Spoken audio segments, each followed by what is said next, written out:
All right. Let's talk about pressure. In particular, pressure with these San Francisco 49ers. And I don't think that all players, coaches, front office members have pressure on them to win a Super Bowl this year. I think this team ultimately is expected to win a Super Bowl. I think anything less than a Super Bowl would be disappointing. If they somehow don't make it out of the NFC, I think that would be the ultimate disappointment to this season. So if the 49ers don't reach that ultimate goal, or even if they do, but along the way, who do you think should feel the most pressure? Who has to get it done this year? Coaches, front office, owner, players. Who do you think should be under the thumb of the fans as far as pressure goes? There's only one right answer, Jesse. There's only one. Okay. And it's my guy, the head coach of the 49ers. Okay. If he doesn't get it this year, it's going to be impossible for even me, the Shanistan, to be able to win an argument, because ultimately this is a year where they're the favorites. He has the quarterback that he wants. He has the offensive weapons that he wants, the running back that he wants. He has the defense that he wants. To me, one of the weaknesses that possibly can be is the offensive line, but he chose not to draft people and replace people and all that kind of stuff, or make have solutions for that. So ultimately, this all falls on him. If they don't end up winning a Super Bowl, it's gonna go back to, can he win the big game?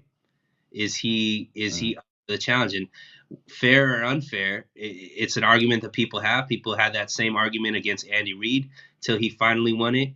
But ultimately, we've always said the quarterback has held him back. The quarterback position has held him back. He finally made a decision and said Brock Purdy is the guy.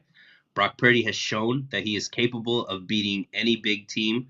Obviously he had the bad game against the Ravens, but ultimately he has shown that he's capable of leading this offense in a way that it's an elite caliber offense. The defense is an elite.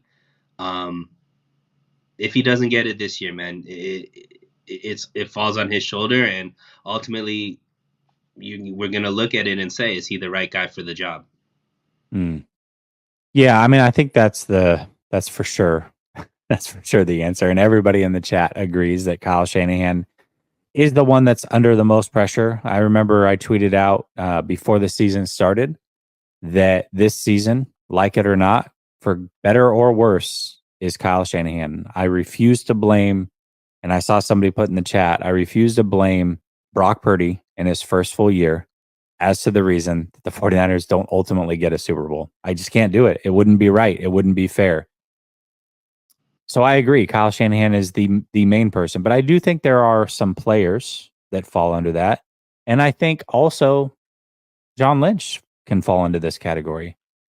John Lynch decided to not take a giant TV deal because he loves to be in the trenches, and really he's betting that this team was ready to win a Super Bowl. That's what he wants. He wants a ring. And if they don't win and he got an extension along with Kyle, I think that puts some pressure on him.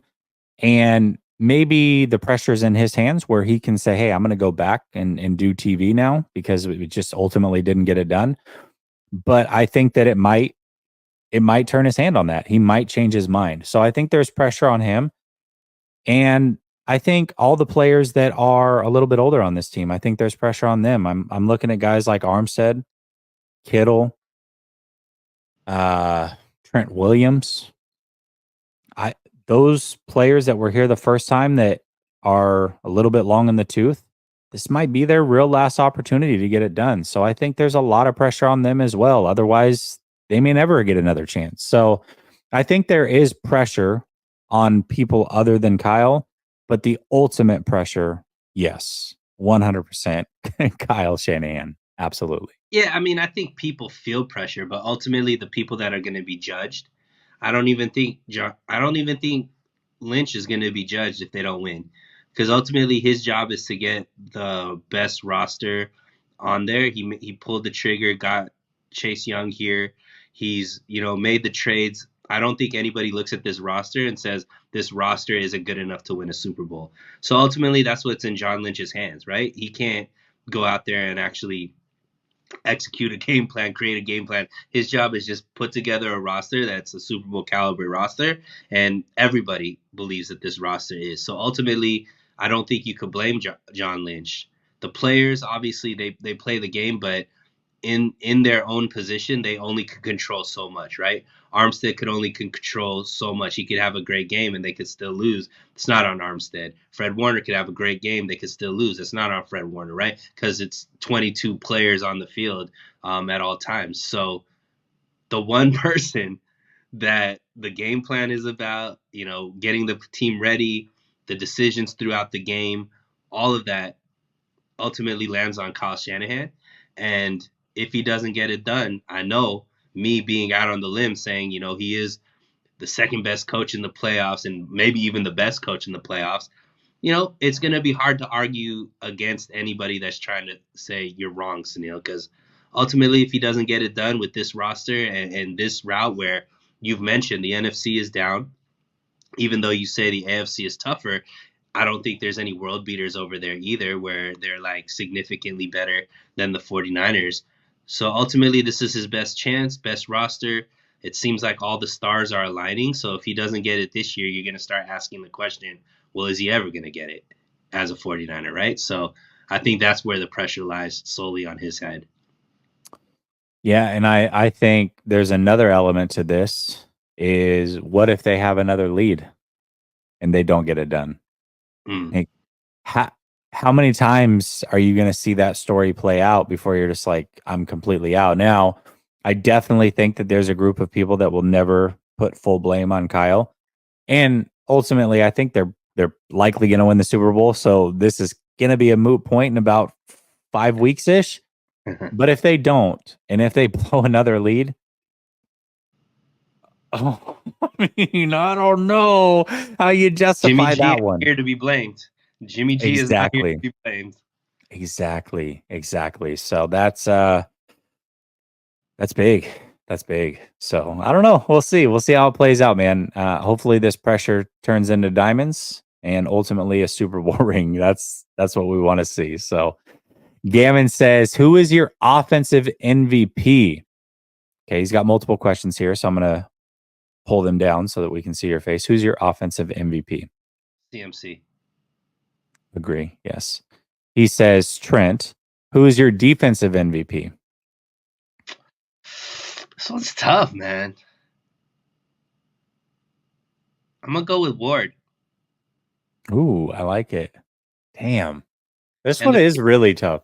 I think that I go with Charvarius Ward. Obviously, he's had his most productive season as a 49er, but his ability to just play the other team's toughest player is something that we've always wanted. And I think he's done an amazing job at it. I think he's been able to help elevate the rest of that cornerback room with E-Man and Ambry Thomas stepping up. So yeah, to me, I got to give it to especially the safeties going out, Hufanga going down and all that, and the secondary didn't take a hit. I think a lot of that you got to give credit to Mooney Ward, and he's not winning any awards. He's not all pro. Like people are just not talking about him, but I'll give him defensive MVP for this team. You said E-Man. I think you meant Demo. But yes, Ward is tough to go against. I'll give another name for the sake of giving a name. I'll go with Dre Greenlaw. Ooh. Just because I think he's a tone setter. I think he's an absolute tone setter for this team. We saw the one time that he didn't play how piss poor this run defense was. And I think he's the thumper. He's the only true thumper on this team. And teams kind of fear his tenacity and reckless play a little bit. And so I'm gonna go with Greenlaw, but I can't really argue Ward, to be honest. I think that's probably the right choice, but I'll just throw out another name, and that's Greenlaw.